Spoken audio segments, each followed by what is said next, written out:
구하고자 수련회를 가집니다. 그것들의 마음과 생각을 주장하여 주시고 하나님의 말씀을 신이들에게 주께서 허락하여 주시기를 원합니다.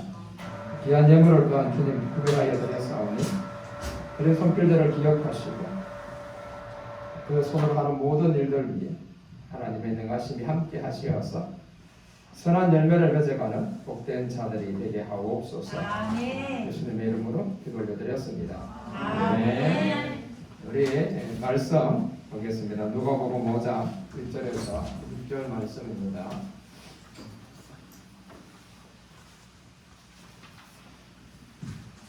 누가복음 5장 1절에서 6절 찾았으면은 다 같이 한 목소리로 합독하겠습니다.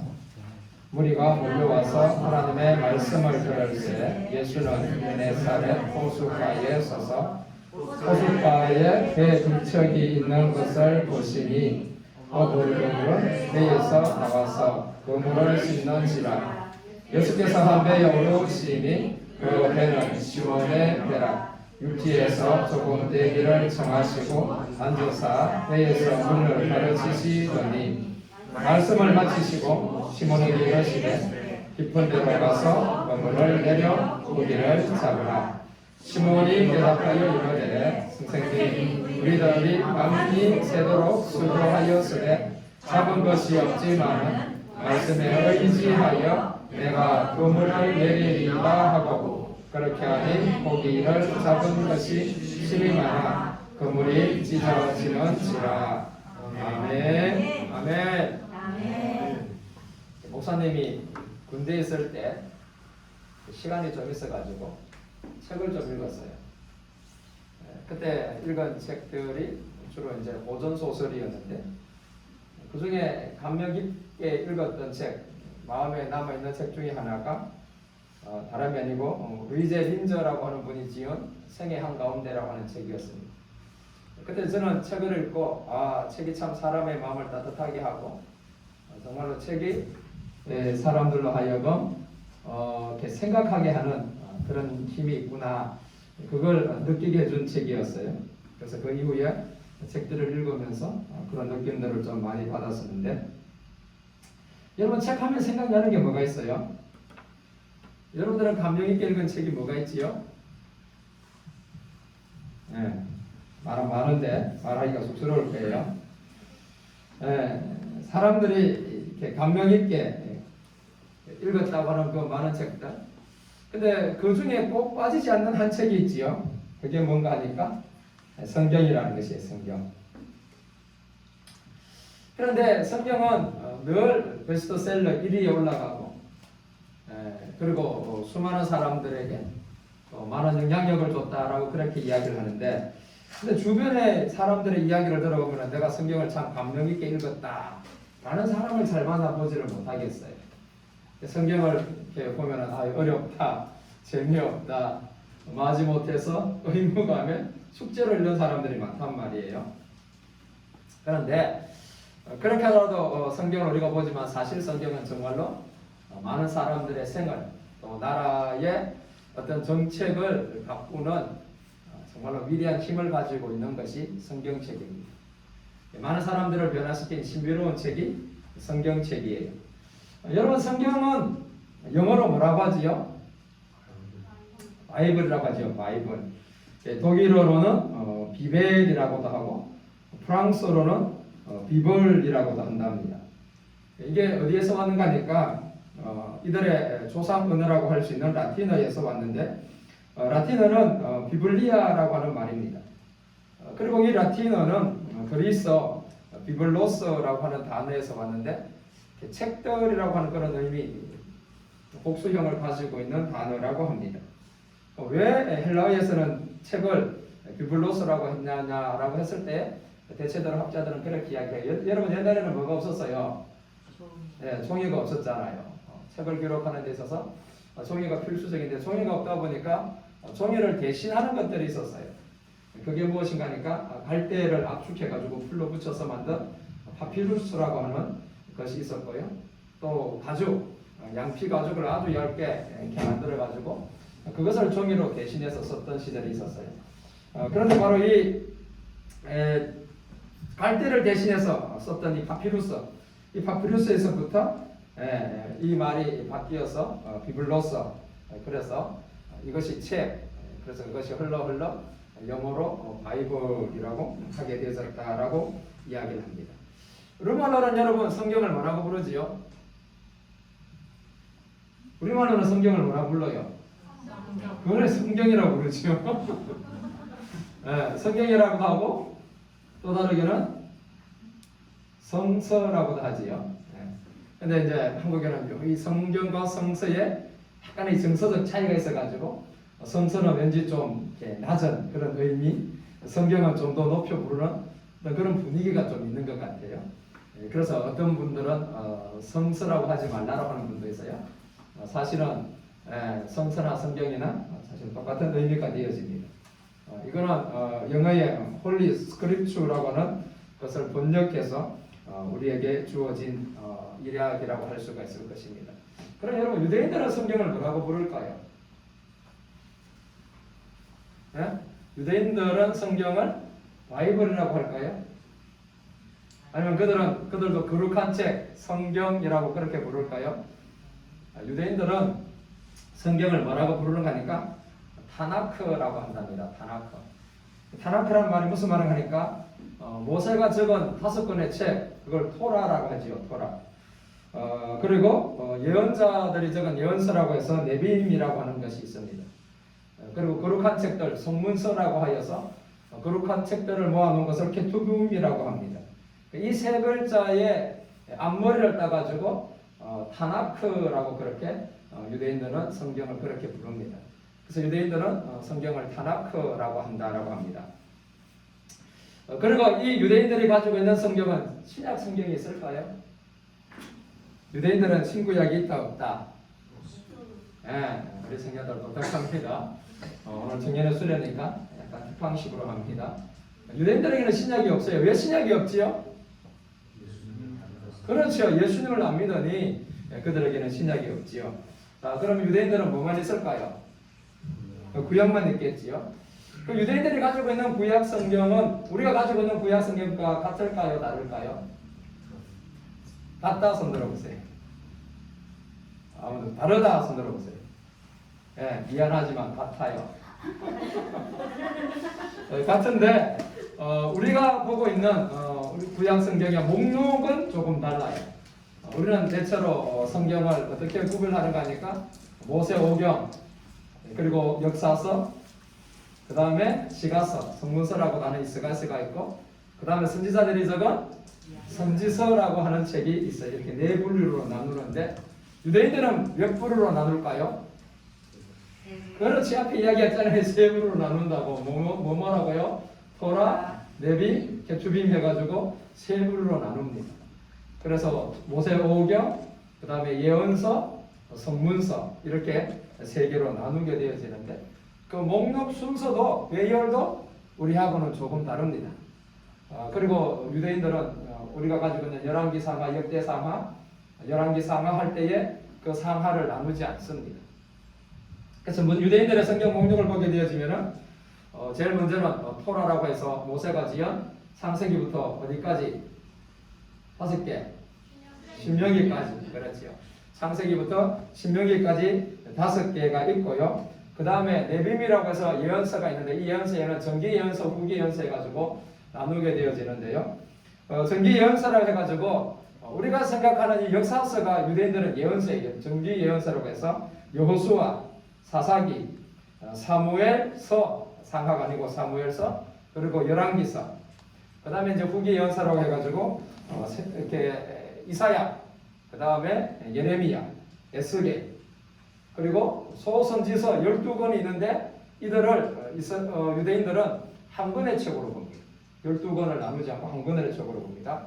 그래서 모세오경 5권, 예언서 8권이 되었습니다.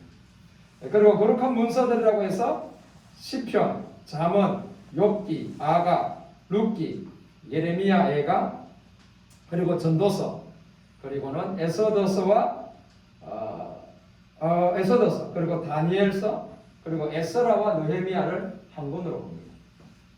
그리고 마지막에 역대기, 역대서가 있습니다. 이렇게 해서 11권. 그러면 총 몇 권이 되어진 거니까 24권입니다. 근데 이것을 우리는 상하로 나누고 에스더, 느헤미야를 나누고 이렇게 해서 우리는 구약 몇 권이 되어지지요? 우리는 구약 39권.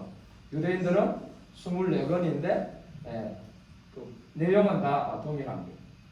그리고 배열이 우리는 좀 다르지요. 이스라엘은 역대기가 마지막 장에 있습니다.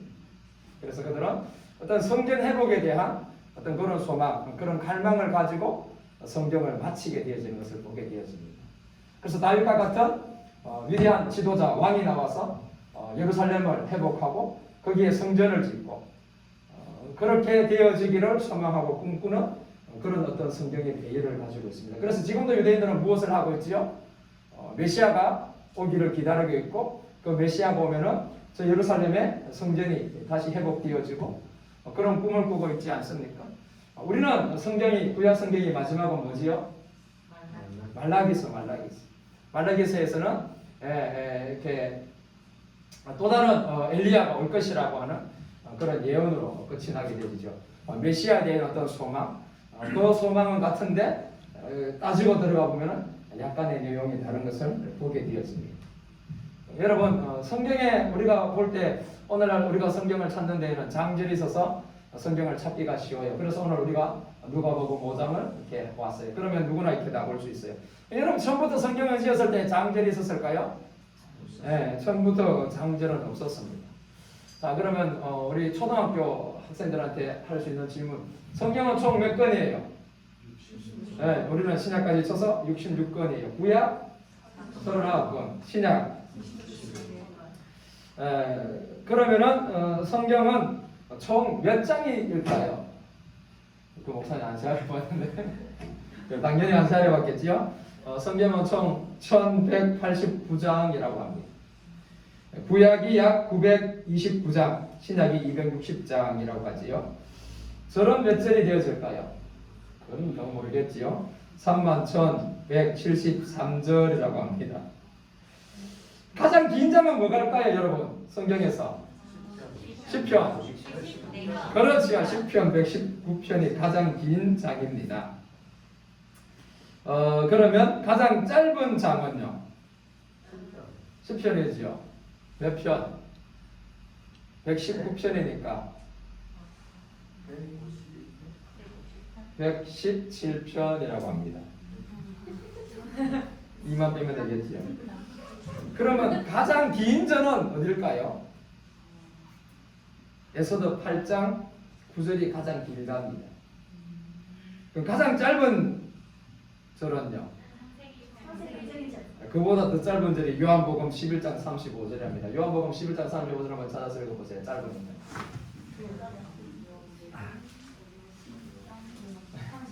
재밌지요? 네, 예수께서 눈물을 흘리시더라. 예수님이 눈물을 흘리시는 거 가장 짧은 절이라고 합니다. 자, 그럼 여러분 성경, 구약 성경만 딱 놓고 봤을 때 딱 중간을 펼치면 뭐가 나올까요? 욥기가 나옵니다. 구약은. 네. 신약과 구약을 다 합친 성경 한 권에 한 중간은 어딜까요? 그게 바로 시편입니다. 시편. 그래서 어떤 이들은 시편을 설명할 때 그렇게도 이야기합니다. 성경의 가장 중심에 있는 책이라. 그래서 시편이 가장 중요하다. 왜 그러니까 시편의 내용이 성도들의 삶을 다루고 있는 것이기 때문에. 그리고 시편은 다 하나님께서 우리 인간을 향해서 하시는 말씀이잖아요. 성경은. 근데 시편은 스피커가 하늘에 있지 않고 땅에 있어요. 인간이 하나님을 향하여서 올려드리는 찬양, 기도가 시편이에요. 근데 그게 아이러니하게 뭐가 되어지더라는 거예요? 하나님의 말씀이더라는 거예요. 그런 의미를 가지고 있는 게 시편이라고 할 수가 있을 것입니다. 근데 여러분, 신약 성경을 보게 되어지면은 여러분 혹시 마태복음 17장 21절을 한번 찾아보시겠어요? 마태복음 17장 21절. 뭐라고 나와 있지요? 없으면 나옵니다. 이게 뭐야? 왜 없지? 여러분들 궁금하지 않았어요? 네. 네, 궁금했어요. 네, 저도 궁금했어요.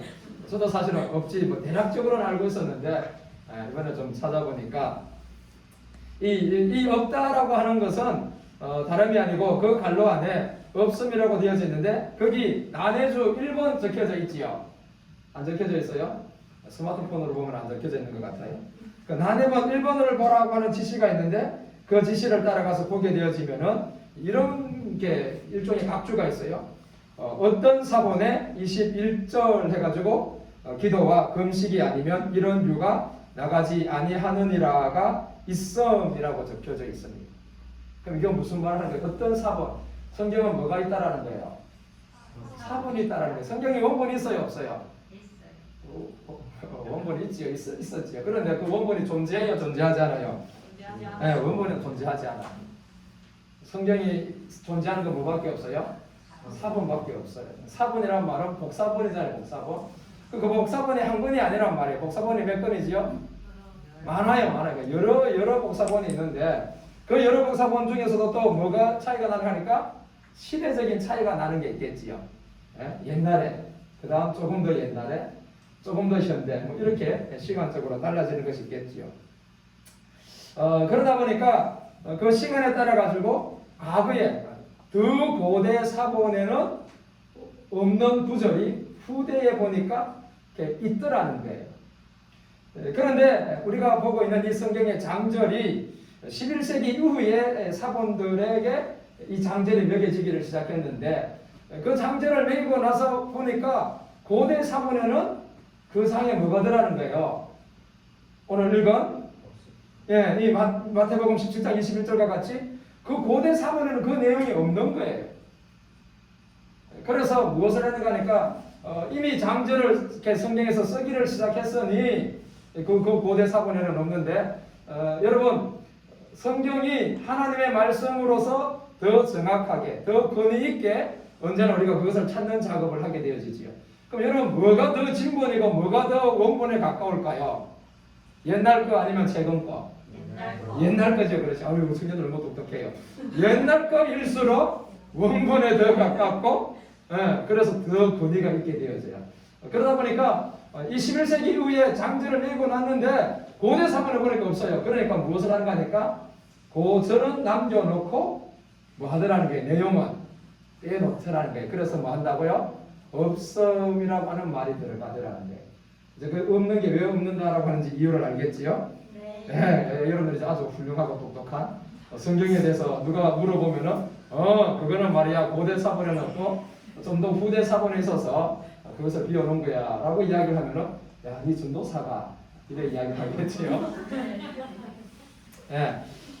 그래서 여러분 이 신구약에 모두 장절을 붙인 때는 1555년 이고 그리고 그게 바로 스테파누스 라틴어 이 불가타역 성경에서부터 장절이 붙었다라고 이야기를 합니다. 그리고 오늘날 우리가 쓰는 이 통일되어진 장절은 1560년판 제네바 성경에서 이것이 이렇게 확정되어져서 이쪽에 전 세계 공통적으로 성경 몇 장 몇 절을 하면은 그게 다 통일되어지게 우리가 구별하여서 볼 수 있는 그런 성경이 되어졌다라는 것입니다. 그러니 우리가 이렇게 보게 되어지는 성경의 장절이 확정되어진 것은 지금으로부터 약 한 500년 전 그때 장절이 정해졌다라고 볼 수가 있겠습니다. 여러분 성경은 누가 썼지요?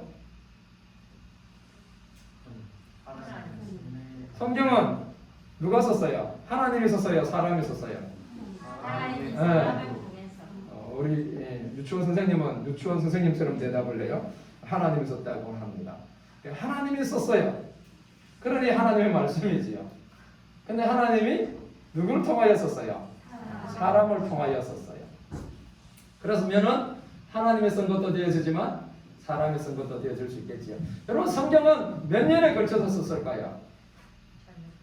성경은 대략적으로 구약 성경은 BC 14세기 모세에 의해서 쓰기 시작하였다라고 합니다. 그리고 1400년 전부터 쓰기 시작하여서 구약은 말라기서가 마지막인데 그때가 BC 한 400년쯤 되어진다고 합니다. 그럼 몇 년에 걸쳐서 썼어요? 1000년이죠, 1000년. 예, 구약은 약 1000년에 걸쳐 가지고 기록이 되어졌고 신약 성경은 몇 년에 걸렸을까요? 구약은 1000년이 걸렸어요. 신약은 3000년. 네, 아주 훌륭한 대답을 했어요. 신약은 3000년. 신약은 약 50년에 걸쳐서 기록이 되어졌어요. 신약 성경이 쓰기 시작되어진 지가 AD 50년경부터 쓰기 시작되어졌어요. 바울이. 그래서 바울 서신이 보통 AD 한 56년경 이때부터 갈라디아서 이렇게 데살로니가전서 이렇게 쓰여지기 시작했어요. 마테마가 누가는 그보다도 사실은 후에 쓰여졌어요. 그런데 예수님의 생애다 보니까 그 성경을 앞에다 넣은 것뿐이에요. 기록되어진 것은 데살로니가전서나 갈라디아서가 먼저 기록되어졌다라는 거예요. 그리고 마지막에 쓰여진 것이 사도 요한이 요한계시록을 썼는데 그때가 한 AD 90년쯤 되었습니다. 그러니 신약 성경은 몇 년에 걸쳐서 기록되어졌어요? 50년에 걸쳐서. 구약 성경은 몇 명이 썼는가 하니까 대략적으로 한 40여 명이 기록을 했다라고 합니다. 40명 전체 한 40여 명이 기록을 했는데 구약은 한 30명쯤, 신약은 한 8명에서 9명 정도가 기록을 했다라고 합니다. 왜 이렇게 저자의 숫자가 왔다 갔다 하냐 하니까 워낙 옛날 책이다 보니까 저자가 누구다 아니다라고 가지고 논쟁이 많은 거예요. 그래서 이게 히브리서 같은 경우에도 이 논쟁이 있어서 바울이 썼다라고 하는 의견도 있고 아니야라고 하는 의견도 있고 아볼로가 썼다라고 하는 말도 있고 작자 미상이다라고 하는 이야기도 있습니다. 왜 그런가 하니까 그 성경 문서를 봤을 때 정확하게 이게 누가 기록한지를 모른다라는 게 성경은 때로는 저자를 밝힐 때도 있어요. 나 바울은 누구에게 편지하노니 갈라디아 교인들에게 편지하노니라고 해주고 있어요. 그러면은 그 갈라디아서는 누가 썼다는 것을 알 수가 있겠어요? 바울이 썼다는 것을 알 수가 있겠어요. 근데 그런 것이 없는 성경들 이런 것들은 누가 썼는지를 잘 모르겠지요. 그래서 대략적으로 한 40명 정도가 구약은 한 1000년, 신약은 한 50년에 걸쳐서 썼는데 그 쓰여진 총 시간을 정하면 몇 년쯤 되어질까요? 잘 되는 사람은 알 거예요. 처음 쓰여진 시작이 언제쯤이라고요? 처음 시작되어진 게 한 1400년쯤에 BC. 그리고 마지막은 90년쯤이니까 다 합치면 대략적으로 몇 명? 몇 년? 1400년 더하기 100년 하면 얼마예요? 1500년이잖아요. 1500년. 1500년에 걸쳐가지고 40여 명의 저자가 기록을 했어요. 그런데 여러분 놀라운 것이 한 가지가 있어요. 그게 무엇인가 하니까 1500년이라는 세월 속에 한 40명 정도가 기록을 했는데 성경의 내용이 여러분들 창세기부터 계시록까지 여러분들 다 읽어본 사람 손 들어보세요. 한 번이라도 1독이라도 한 사람 손 들어보세요. 빨리. 우리 훌륭한 청년들이요. 청년들은 성경 1독을 했어요. 읽으면 여러분 이게 40명이 1500년에 걸쳐서 썼는데 내용이 통일성이 있어요, 없어요? 통일성이 없대. 보면은 이 통일성이 있단 말이에요. 다른 이야기를 하고 있는 게 아니에요. 역사적 흐름 속에 마치 한 사람이 쓴 것 같은 그런 내용이 성경에 여러분 신기하지 않습니까? 그때 당시에는 스마트폰도 없었어요. 서로 뭐 이메일을 주고받을 수도 없어요. 서로 만나서 대화할 수도 없어요. 시간도 엄청난 이렇게 차이가 나고 물론 뭐 지리적인 것은 이스라엘 배경이지만 서로 만날 수 없는 서로 대화도 하지 않는 서로 의논도 하지 않았던 그런데도 불구하고 성경의 내용이 통일성이 있어요. 주제가 동일하더라는 거예요. 왜 그럴까요? 그래서 우리는 성경을 뭐라고 이야기해요? 하나님이 기록했다. 하나님이 간섭했다라는 거예요. 성경을 기록하는 사람들을 하나님께서 그들을 간섭하셔서 성경을 기록하게 했다라는 거예요. 그것을 보고 우리가 영감설 합니다. 성령의 영감, 하나님의 영감에 의하여서 성경이 기록되어졌다라는 것입니다. 그래서 성경을 우리는 누구라고 합니까? 뭐라고 하니까 하나님의 말씀이라고 그렇게 이야기를 합니다. 뭐 좀 더 긴 이야기가 해야 되겠지만 중요한 것은 이 성경이 하나님의 사람들에 의하여서 하나님이 그들을 감동시켜서 성경을 기록하게 하고 그 기록되어진 성경들을 또 무엇을 했는가 하니까 여러분 모세가 5권의 성경을 기록했지만 또 뒤에 뭐가 나와요? 요수아서, 사사기서. 이건 누가 기록했을까요? 대체로 뭐 요수아는 요수아가 기록했다라고 그렇게 이야기를 하기도 합니다. 근데 그 후대들의 사람들이 기록했는데 그게 처음부터 39권 한 권이었을까요? 그렇지는 않겠지요. 흩어져 있던 성경들을 모았어요. 그리고 그 성경을 모을 때 다른 이야기들은 없었을까요? 다른 이야기들도 있었겠죠. 근데 그 다른 이야기들이 있는 것을 일종의 가지치기죠. 그 정경화 작업이라고 하는데 가지치기를 하여 가지고 하나님께서 정말 우리에게 주신 말씀 그렇게 해서 구약 39권, 신약 27권. 이 정경화 작업에 대해서는 내일 아침에 잠깐할게요. 그 과정을 거쳐 가지고 하나님이 결국은 우리에게 성경을 주게 되셨다는 거 아니에요. 우리나라 사람들은 언제부터 성경을 읽었을까요? 궁금하지 않을까요? 우리나라 사람들은 언제부터 성경을 읽었을까요? 언제? 선교사님들은. 우리나라에 참 성경이 전래되어진 것이 이게 2007년도인가? 이게 조선 왕조실록에서 이렇게 발견이 되어져 가지고 우리나라에 최초로 성경이 이렇게 전달되어진 이게 좀 아주 조금 더 일찍 되어졌는데 언젠가니까 1816년 영국의 군한 맥스웰 함장이 충남 서천, 그래서 지금 충남 서천에다가 최초로 성경이 전해진 곳 해가지고 비석을 딱 세워놨어요. 여러분 궁금하면 인터넷에 검색해 보세요. 우리 이제 다음에 국내 성지순례 갈 때는 거기에 한번 포서 넣어서 한번 돌려보도록 하겠습니다. 그때 그 함장님이 조대복이라고 하는 첨사에게 성경을 처음 전달해 주었다라고 이야기합니다. 그 기록이 남아있다라는 게. 그 후에 어떻게 되어졌는지에 대해서는 상세하게 나와 있지는 않지만 어쨌든 1816년 선교사님이 오기 이전에 우리나라에 성경이 전하여졌고요. 그리고 1832년 독일인 선교사 비칠라프 목사님이 조선 백령도 부근에 와서 한문 성경을 대량으로 우리 배포를 했습니다. 그리고 우리가 잘 아는 대로 최초의 순교자라고 하는 토마스 선교사님께서 대동강변에서 성경을 나누어 주기도 하였습니다. 그리고 우리말로 성경이 최초로 번역되어진 것은 스코틀랜드 선교사 존 로스 목사님이었습니다. 그는 만주에 있으면서 조선 청년 이영찬, 서상윤 등의 도움을 얻어서 누가복음, 요한복음을 번역하여서 1882년에 이것을 반영하였습니다. 이것이 우리나라 최초의 한글 성경이 되었습니다. 이게 1882년이라고 합니다. 그리고 1884년에 마가복음, 마태복음이 간행되어졌고 1887년에 여러분들 인터넷에 보면은 이미지 한 번씩 그런 그림이 있을 거예요. 예수 성교 전서라고 하는 그 옛날 한글 글씨처럼 이렇게 옛날 문서가 보여지지요. 그게 신약 정권이 발행되어졌습니다. 그래서 그것을 로스 목사님이 하여서 로스 버전이라고도 한다고 합니다.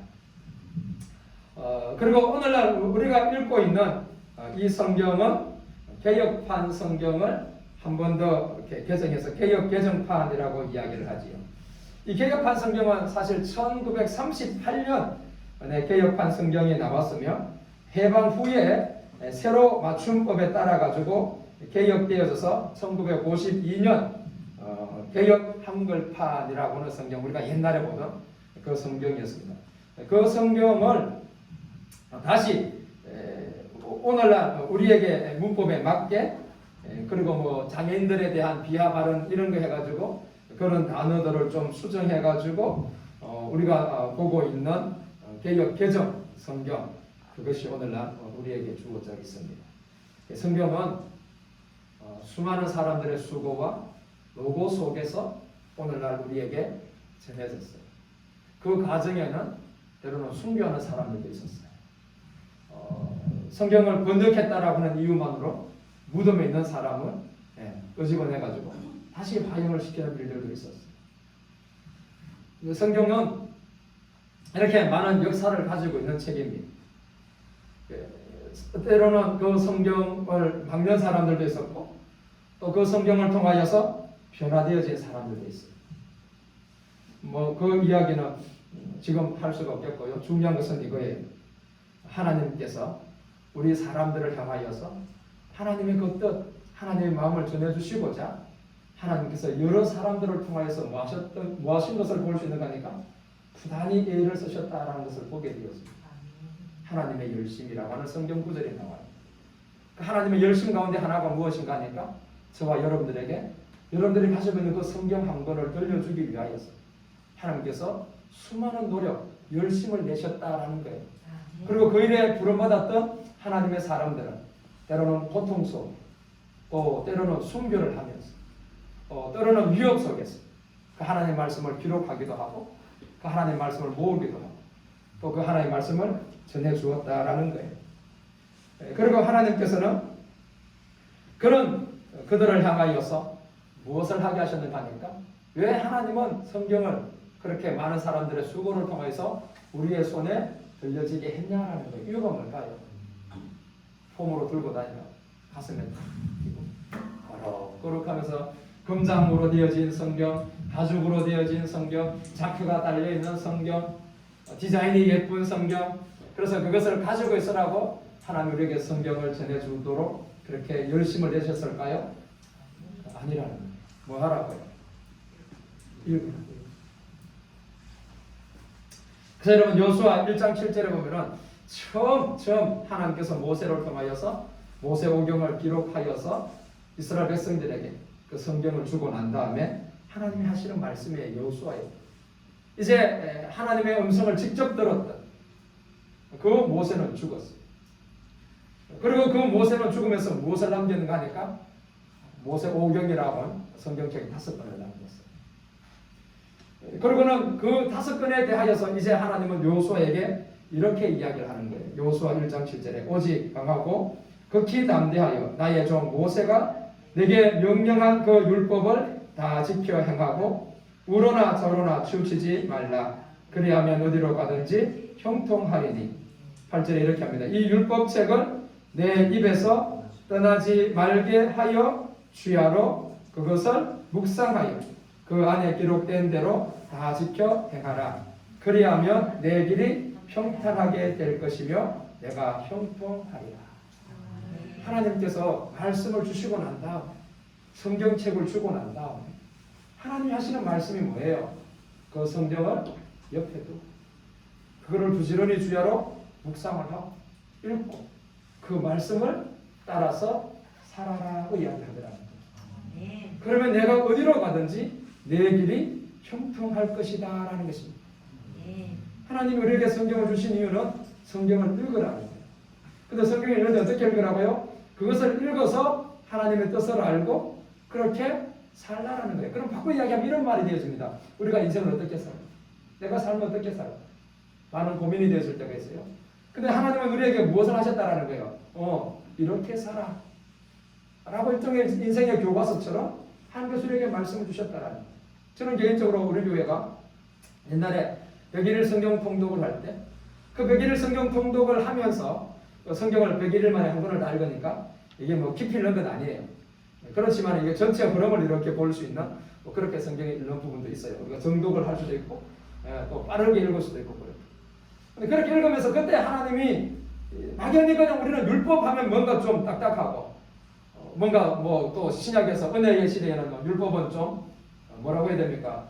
뭔가 알러지 반응이 일어날 수 있는 그런 부분들 아니겠어요? 그런데 그 구약 모세오경을 읽는데 하나님이 주시는 감동 중에 하나가 이런 감동이에요. 마치 딸을 시집 보내는 아버지가 그 시댁에 가서 이 딸이 시댁의 그 사람들로부터 사랑을 받고 이 자기 딸이 좀 무시를 안 당하고 그래서 거기서 좀 귀염도 받고 또 우리 이쪽 아버지의 이름도 좀 욕되게 하지 않고 그래서 그 시집가는 딸에게 아버지가 정말로 딸을 사랑하는 마음으로 사랑하는 나의 딸아 네가 시집을 가는구나. 네가 시댁에 가면은 이렇게 살아야 돼. 그러면 너도 무시를 당하지 않고 존귀한 사람이 되어지고, 이 아빠도 너를 통하여서 시댁 사람들한테 아버지가 자녀 교육 잘 시켰다고 그런 이야기를 들을 거야. 그러니까 따라 이 아빠의 이 말을 잘 듣고 따라 살아. 그럼 너는 행복하게 살 수 있을 거야. 하는 그런 음성으로 저한테 들렸어요. 율법이 하나님께서 모세에게 주신 그 말씀이 단순히 딱딱한 게 아니고, 그럼 그걸 보게 되어지면요, 정말로 그래요. 너희가 가나안 땅에 들어가면은 너희들 가나안 땅에 들어가서 이렇게 살아야 돼. 이렇게 살면 너희의 날이 오래 갈 거야. 이렇게 살면 너희는 모든 민족들로부터 아주 존경을 받는 그런 민족이 되어질 거야. 그게 하나님께서 이스라엘 백성들에게 주신 말씀이더라는 거예요. 그게 율법이더라는 거예요. 그래서 이 모세에 의해 하나님이 무엇을 이야기하더라는 거예요. 이 율법을 눕혀두고 이걸 읽고 이걸 따라서 살아. 그러면 너희는 결코 너희가 하는 그 모든 일이 다 형통하고 다른 대적들이 와서 너희를 침범하지 못할 거예요. 이게 하나님께서 주신 말씀의 목적이더라고요. 그래서 여러분, 그 비밀을 안 하나님의 사람들은요, 언제나 그 뒤에 오는 자들에게 동일한 이야기를 합니다. 누가니까 우리 열왕기상 2장 1절에 보면요, 이제 다윗이 죽게 되었어요. 나이가 많았어요. 그 다윗이 죽게 되었을 때 사랑하는 아들 그 솔로몬에게 유언을 합니다. 유언을 하는데 어떤 유언을 하는가 하니까요, 보면 여러분 한번 찾아보세요. 열왕기상 2장 1절이에요. 다윗이 죽을 날이 임함에 그의 아들 솔로몬에게 명령하여 이르되 내가 이제 세상 모든 사람이 가는 길로 가게 되었노니 너는 심서 대장부가 되고 내 하나님 여호와의 명령을 지켜 그 길로 행하여 그 법률과 계명과 율례와 정거를 모세의 율법에 기록된 대로 지키라. 그리하면 내가 무엇을 하든지 어디로 가든지 형통할지라. 다윗이 사랑하는 그 아들 솔로몬에게 유언을 하는데 한 가지를 하더라는 거예요. 성경책 열심히 읽고 그리고 그 성경책이 말하는 대로 살아. 그게 다윗이 아들 솔로몬에게 하는 이야기라는 거예요. 그럼 이 말 바꾸 이야기하면 뭐더라는 거예요. 다윗은 그것을 아는 사람이었어요. 성경 말씀, 하나님의 율법이 자기의 삶을 지켜주었고 자기의 삶을 인도하여 주었고 그로 하여금 위대한 이스라엘의 왕이 되게 했던 비결이 바로 그 율법, 하나님께서 모세를 통해 주신 그 말씀이라는 것을 다윗은 알았다라는 거예요. 근데 여러분, 이거는요, 구약만 그런 게 아니에요. 위대한 전도자 바울, 그도 이제 감옥에서 죽음을 기다리게 되죠. 죽음이 얼마 남지 않았다는 것을 알았어요. 그때 바울은 디모데에게 편지를 쓰잖아요. 그 편지를 쓰면서 그 디모데가 자기의 올 것을 편지를 쓰면서 그 디모데에게 그 디모데 후서 마지막 3장, 그 마치 바울도 유언처럼 디모데에게 하는 말이 있어요. 여러분들 너무 잘 알 거예요. 디모데 후서 3장 14절에서 16절 17절 말씀에 이렇게 이야기를 하고 있어요. 그러나 너는 배우고 확실한 일에 그하라. 너는 내가 누구에게서 배운 것을 알며 또 어려서부터 성경을 알았나니 성경은 너희 너로 하여금 그리스도 예수 안에 있는 믿음으로 말미암아 구원에 이르는 지혜가 있게 하느니라. 모든 성경은 하나님의 감동으로 된 것으로 교훈과 책망과 바르게 함과 의로 교육하기에 유익하니 이는 하나님의 사람으로 온전하게 하여 모든 선한 일을 행할 능력을 갖추게 하려 함이라. 아멘. 바울이 그 사랑하는 아들, 믿음의 아들 디모데에게 유언처럼 하는 말이 뭐더라는 거예요? 너는 배우고 확실한 일에 그하라. 너는 어려서부터 성경을 따라. 성경을 알아라는 거예요. 성경을 배우라는 거예요. 성경을 읽으라는 거예요. 그러면 우리가 하나님의 사람으로 온전하게 세워지더라고 이야기를 해주고 있습니다. 아멘. 아멘. 여러분, 이게 하나님께서 우리에게 성경을 전해주시기 위해서 그렇게 열심을 내고 수고하셨던 그 하나님의 그 열심의 이유들하는 거예요. 뭐 하라고? 우리 보고 살아가는 거예요. 살아가는 거예요. 너 이렇게 살아가는 거예요. 이러면 너희가 산다라는 거예요. 세상이 험하고 우리 인생길에 역경이 많고 앞이 보이지 않고 여러분들 많은 오늘날 현대인들이 하는 가장 큰 고민이 뭐예요? 인생에 대한 교과서가 없다는 거예요. 어떻게 살아야 옳은 삶을 살지에 대한 뭔가 제시해주는 것이 없는 시대, 방황의 시대 아니겠습니까? 그러나 하나님은 우리에게 무엇을 하셨다라는 거예요? 말씀을 주셨다는 거예요. 그렇게 방황하지 않는 말씀을 우리에게 주셨다라는 거예요. 그래서 여러분 시편 1편 그 이스라엘의 청년의 역사가 그 영성에 담겨져 있는 책 시편입니다. 시편은 모세의 시에서부터 시작하였어. 이스라엘 백성들이 포로로 잡혀가서 그 포로의 땅에서 다시 돌아올 때 그 즐거움의 노래까지 담겨져 있는 이스라엘의 건국과 이스라엘의 폐망, 이스라엘의 회복의 전 역사 속에 이스라엘 민족들의 그 애환, 그들의 하나님을 향한 기도, 하나님을 향한 노래가 담겨져 있어요. 그 시편에 들어가는 첫 관문이 뭐예요? 이스라엘 역사를 대변해주는 책이란 말이에요. 그 시편의 첫 관문이 뭐예요? 복 있는 사람. 복 있는 사람은 어떤 사람이라는 거예요? 여호와의 율법은 주야로 묵상하는 사람이다라는 하고 이야기하면요, 하나님의 사람. 하나님의 사람은 그 하나님의 말씀을 즐거워하여 주야로 묵상하는 사람이 하나님의 사람 이스라엘이라는 거예요. 아멘. 그래서 우리 청년들 원래 하나님께서 우리에게 주신 우리 열방에 주신 말씀이 순종, 원단해서 우리가 순종입니다. 베드로가 뭐라고 합니까? 말씀에 의지하라. 상황은 그물을 내릴 수 없는 상황입니다. 그런 상황 속에 베드로가 무엇을 하더라는 거예요? 말씀에 의지하라. 그 말씀을 따라서 그물을 내렸다라고 합니다. 하나님 우리에게 주신 그 말씀에 우리의 환경이나 우리의 형편이 그 말씀을 순종하지 못하게 할 수 있는 요소들이 많습니다. 그러나 하나님의 사람들은 무엇을 하더라는 거예요? 그렇지만 말씀에 의지하여 내가 그물을 내리겠습니다. 내가 말씀을 따라서 순종하겠습니다. 내가 말씀을 따라서 그렇게 실천하겠습니다.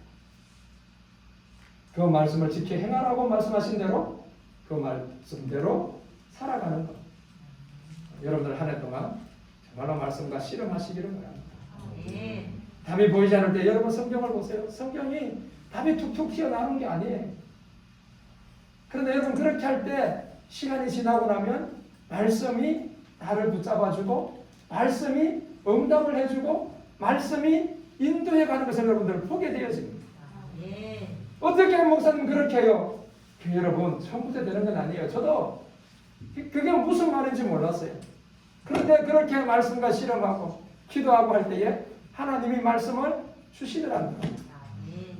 여러분들 내 그런 말씀을 하나님이 목사님 저한테 주신 그 말씀들을 저는 그래서 기록해 놓은 것이 있어요. 응답으로 주셨다. 내 마음을 붙잡아 주셨다. 나를 인도해 주셨던 그 말씀들을 쭉 내가 구절마다 적어놨어요. 하나님께서 우리를 말씀으로 이끌어 가시더라는 것입니다. 우리 같이 한번 기도하기로 합니다. 하나님은 우리를 사랑하셔서 말씀을 주셨어. 하나님은 사람들을 통하여서 기록하게 하셨고 그 말씀을 모으셨고 그 말씀을 번역하여서 오늘 우리 손에 그 말씀을 읽으라고 주셨어요. 요수아에게, 솔로몬에게, 디모데에게 읽으라고 한 것처럼 오늘 우리에게 동일하게 말씀해 주고 있어요. 하나님 정말로 올 한 해 내가 말씀과 실험하며 말씀을 통하여서 하나님의 음성을 듣고 말씀이 나를 이끌어가고 인도함을 보게 해 주옵소서. 같이 한번 기도하도록 하겠습니다. 하나님 아버지 감사합니다. 우리를 너무나도 사랑하셔서 마치 실컷한 딸을 사랑하는 아버지가 그 딸이 행복하기를 원하는 마음에 사랑의 편지를 쓰는 것 같습니다.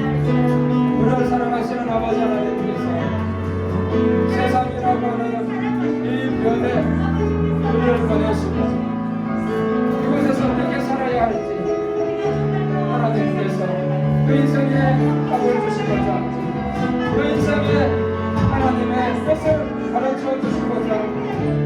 우리에게 말씀을 주신 줄로 믿습니다. 하나님께서 내게 주신 이 귀한 성경의 말씀, 아버지 하나님, 이제 우리도 그 다윗이 솔로몬에게, 그 모세가 여호수아에게, 그 바울이 디모데에게 한 것처럼 하나님 우리도 그 말씀 앞에 그 말씀을 받을 때 불러있습니다.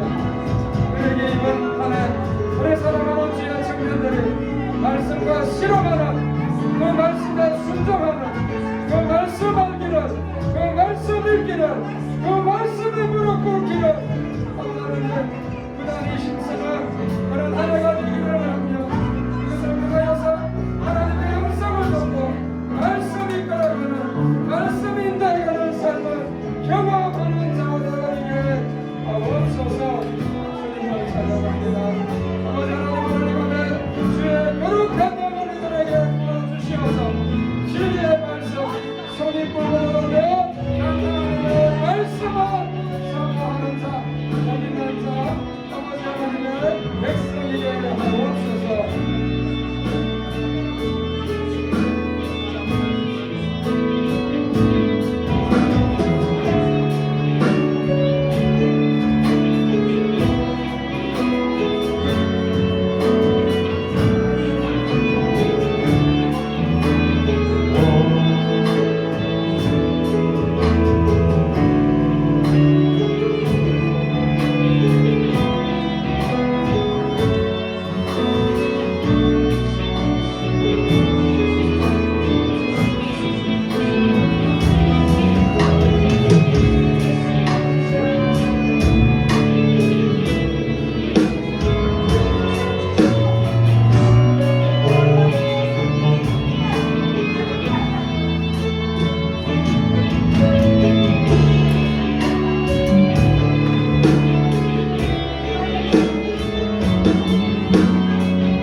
그런 귀한 시간이 한번 되었으면 좋겠습니다. 우리 사랑하는 청년회가 정말 평소에도 너무 기도도 열심히 하고 정말 일도 열심히 합니다. 하지만 언젠가 정말 뜨겁지도 않고 차갑지도 않고 뜨뜻미지근해진 그런 모습을 또 또 우리 가운데서 볼 때도 있습니다. 하나님, 이런 뜨뜻미지근한 신앙은 정말 우리 가운데 있어서 지워버리시고 정말 하나님 앞에 확실히 나아가는 그런 청년회가 되게 해달라고 우리 한번 시험 기도했으면 좋겠습니다. 오늘 목사님께서 주신 이 말씀을 통해 정말 우리는 깨달았으면 좋겠습니다. 많은 사람을 통하여서 성경을 기록하고 우리에게 보여주셨고, 이제는 여기 한 명 한 명 계시는 우리 청년들이 하나님의 그 생명책에 기록되어서 저 하늘나라 갔을 때 정말 잘하였도다 칭찬받는 그런 귀한 청년들이 다 되기를 간절히 소망합니다. 하나님께서 반드시 그렇게 하실 것이고 우리 청년들을 들어 사용하실 것입니다. 이 어지럽고 살아가기 힘든 이 세상 가운데 반드시 우리 열방 청년들을 한 사람 한 사람 붙드셔서 일으키실 것이고 세우실 것이고 반드시 주님의 계획대로 잘되게 하실 것입니다. 할렐루야! 우리 청년들을 주님께서 더욱더 사랑해달라고, 더욱더 이들을 만져주시고, 먼저 하나님 이들에게 불쌍한 마음과 긍휼한 마음과 하나님의 그 따뜻한 한마디를 허락해달라고, 우리 사랑하는 우리 청년들만을 위해서, 여러분들의 자녀들만을 위해서 시작 나같이 한번 우리 주여 크게 부르짖고 우리 동서로 기도하겠습니다. 주여!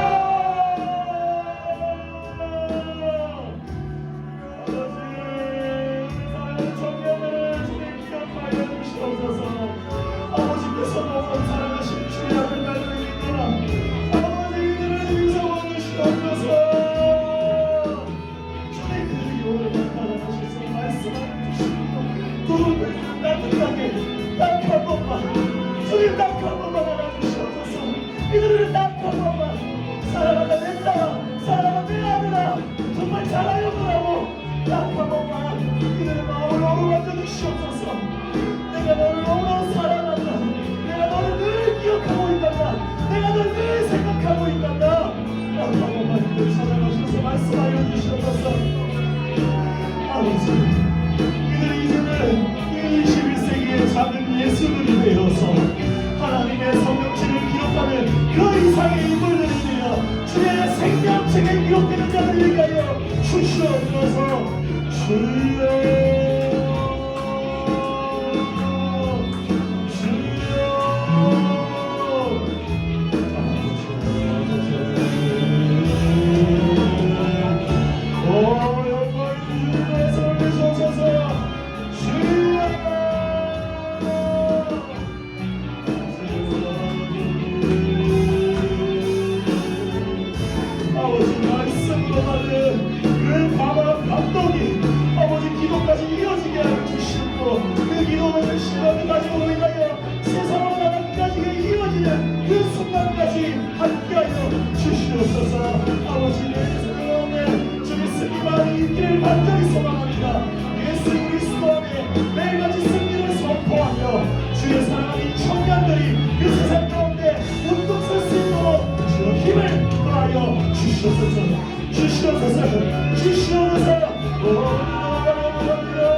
하지만 실상은 주님께 들키지 않은 죄인들이요 어둠 속을 헤매이는 주 불쌍한 죄인들입니다. 정말 이 땅의 이 청년들이 세상의 말을 한 걸음 한 걸음 디딜 때마다 너무나도 뼈아픈 어둠 속에 있고 정말 발 디딜 곳 하나 없는 이 세상 가운데서 너무나도 숨쉬기도 힘들고 살아남기가 너무나도 힘듭니다. 이들의 아픈 마음을 알아주실 분은 오직 아버지 한 분뿐이십니다. 목사님도 할 수 없고 성도님도 할 수 없고 저도 할 수 없습니다. 이들의 삶 속에 찾아가시어 이들을 만질 분 오직 주님 한 분뿐이십니다. 아버지께서 이들에게 찾아가셔서 주여 말씀하시고 이들을 만져주시옵소서. 이들이 더욱더 주님만을 바라보며 주님께 부르짖게 하여 주시옵고 기도하게 하여 주시옵고 오늘 배운 그 성경의 66권을 대하며 주의 말씀을 읽도록 인도하여 주시옵소서. 이제 우리가 그 성경에 살아있는 주인공들 되게 하시사 정말 주가 일하신 그 역사 속에 담대히 살아가는 자들로 세워 주시옵소서. 사랑하는 내 딸아, 내 아들아, 정말 네가 칭찬받고 자라야노라. 이제는 내가 너희를 세우겠노라. 내가 너희를 쓰겠노라. 말씀하여 주시옵소서. 일으켜 주시옵소서.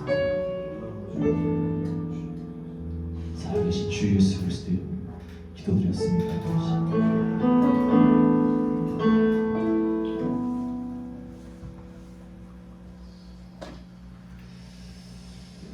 사랑하는 우리 청년들, 우리 수련회 꽃이 뭡니까?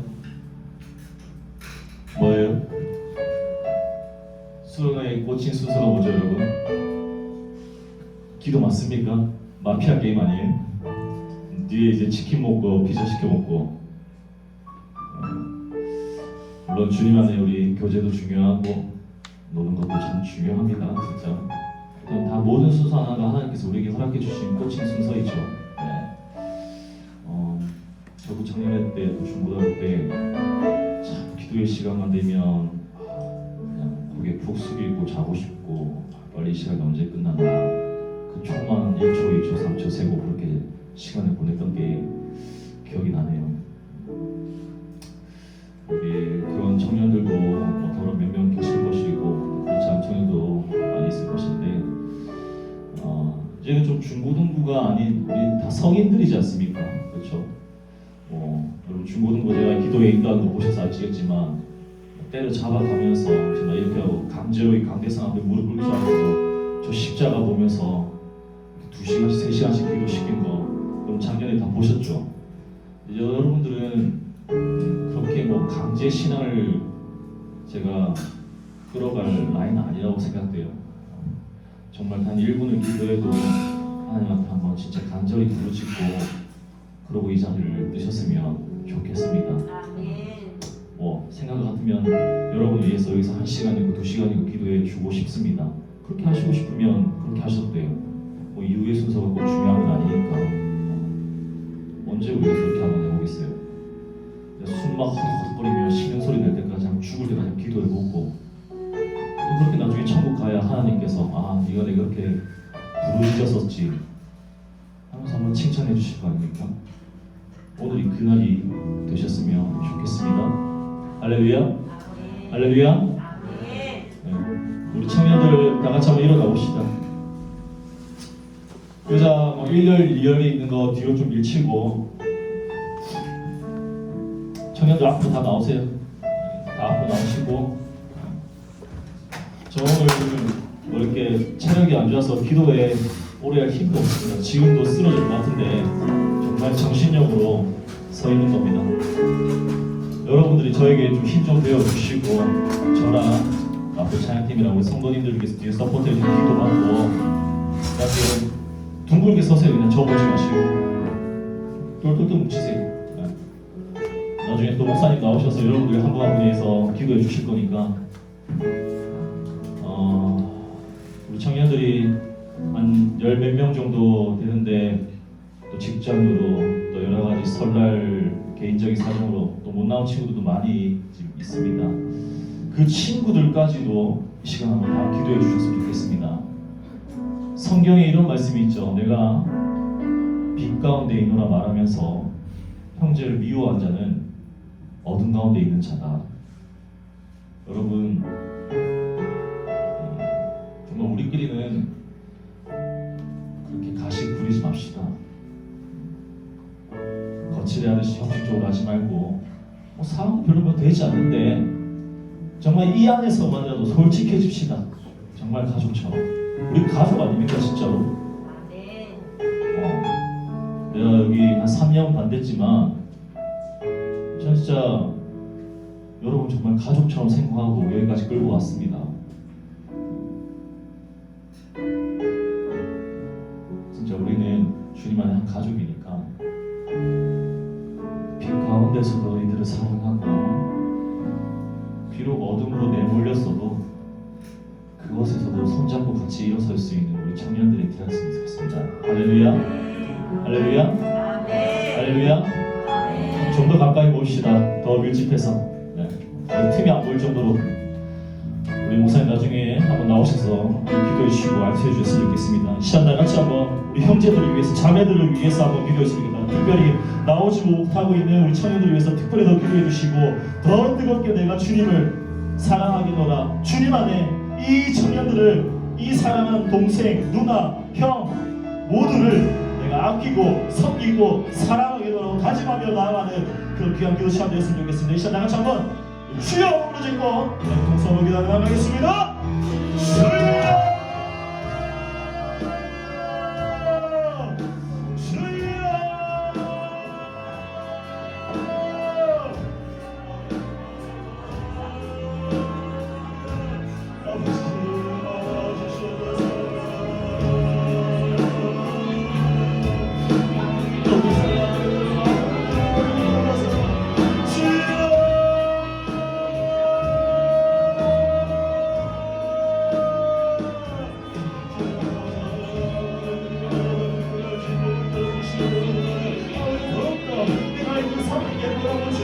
다짐하고 또 다짐합니다. 이 사랑하는 나의 동생들을, 이 사랑하는 나의 언니와 오빠, 형 모두를 내가 이제 나보다 사랑하겠노라. 너희의 하자를 훔치겠노라. 너희도 뜨겁게 지나가게 하겠노라. 너희도 뜨겁게 하겠노라. 너희도 너희들을 축복하겠노라. 너희도 너희들을 사랑하게 치겠노라. 너희도 주님께서 사랑하겠노라. 그런 스스로 하나님 주시옵소서. 오늘의 하루 마음을 도와주시옵소서.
더욱더 뜨겁게 기도합시다.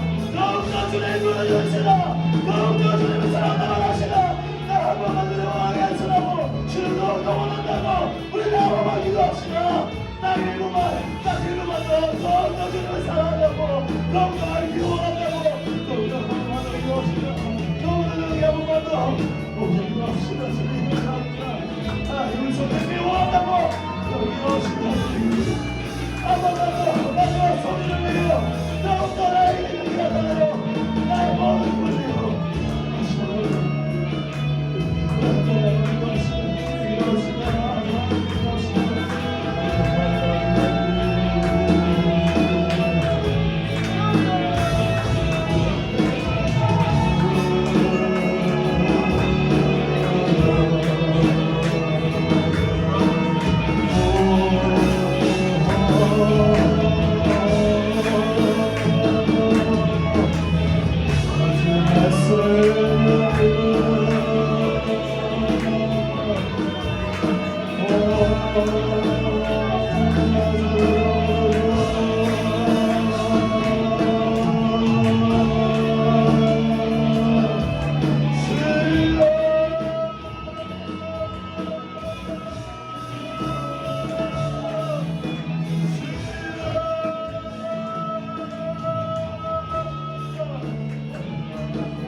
처음에 구했던 자녀처럼 정말 살아내기 힘든 하루를 버텨내고 또 버텨내고 넘어지면 또 일어서고 또 버텨내서 겨우겨우 남아있는 신능과 그 힘으로 살아가고 있는 우리 청년들입니다.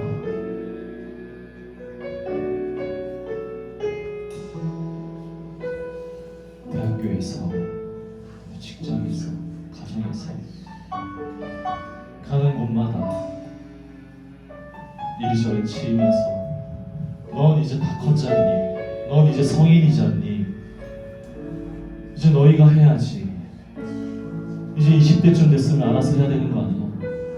아니요, 그렇지 않습니다. 이들도 아직 너무나 어리고 마음이 여린 아이들입니다.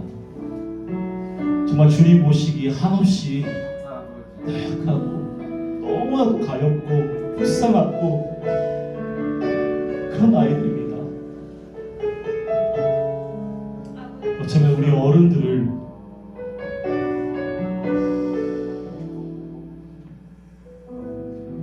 참 비유하고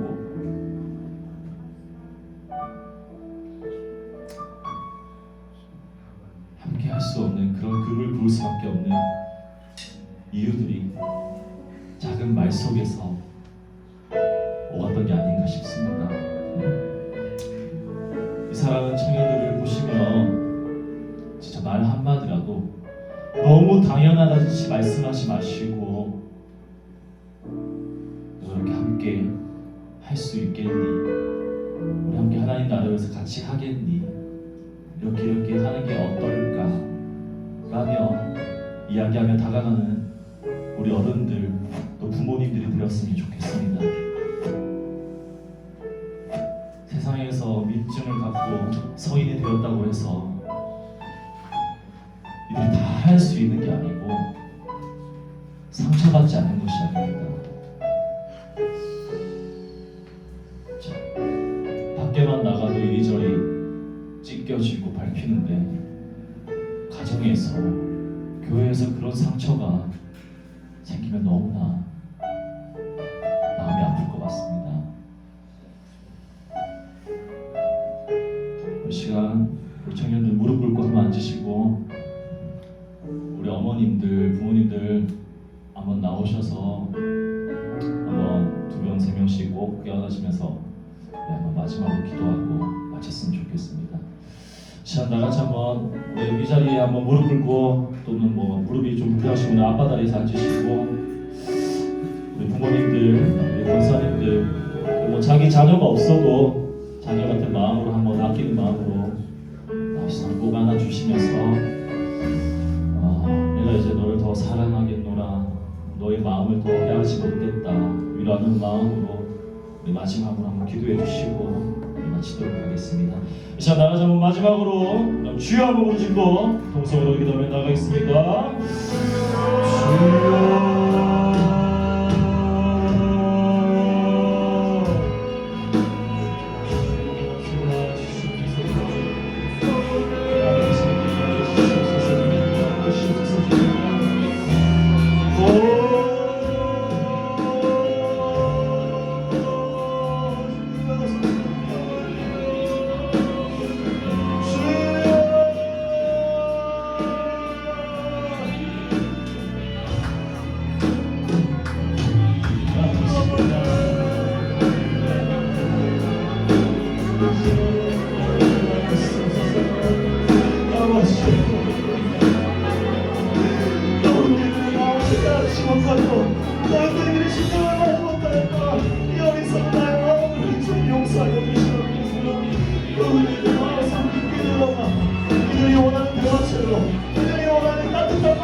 주여 너무나도 당연하듯이 그들과 모든 것들은 이제 좀 내려놓고 주님을 회개할 줄 압니다. 아버지, 그래도 이 청년애가 주님만의 사랑으로 길러져 사랑으로 양육되어져 그 사랑을 다음 세대고 그 다음 세대에 전파할 수 있는 그릇한 어른이 되게 주여 축복하여 주시옵소서. 우리 믿음의 성령으로부터 그 모든 이어지기를 간절히 소망합니다. 우리 부모님 때부터 또 우리 이모, 삼촌, 아버지 이 나이 때부터 이 청년들을 그렇게 사랑으로 양육하게 하시고 사랑으로 이끌게 하시고 사랑의 한 단어, 사랑의 한마디로 이들을 대하고 아버지를 대하는 하나님을 대하는 아버지 이들을 대할 수 있도록 기도하여 주시옵소서. 그리고 사랑으로 이들을 아끼고 성령 안에 함께 하나 될 수 있는 그 날을 기억하며 주님 나아갈 수 있도록 기도하여 주시옵소서.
나는 신곡이 되고 상처가 받는데요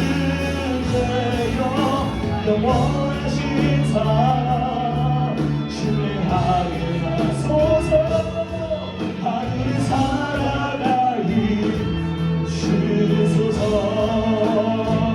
하늘의 은혜가 내 삶에 임하여 문제가 기도가 되고 마음이 자라되며 하나님의 사랑 드러나게 하소서 나를 위하신 그 하늘의 은혜가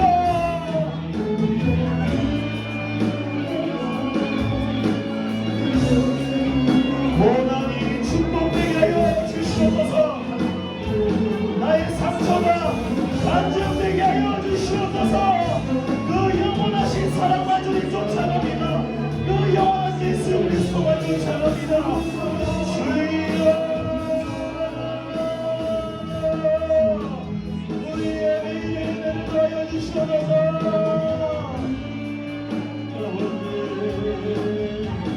나의 문제가 주님 기도가 되게 하시고 나의 아픔이 자랑되게 하여 주시옵소서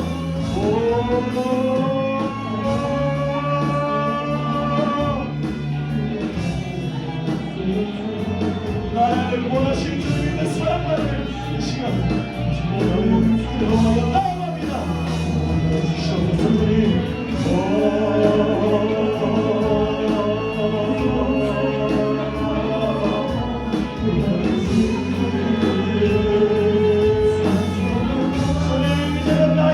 상처가 하나님 앞에 간증입니다.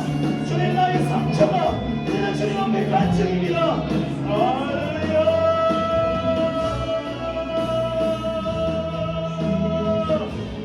내 은혜가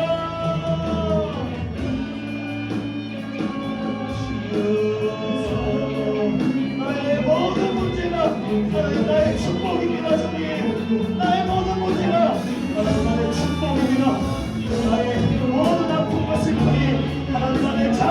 찬양합니다. 할렐루야 할렐루야 할렐루야. 나의 모난 고난이 축복이 되게 해주시옵고 나의 삶의 간증이 되게 하여 주시옵소서.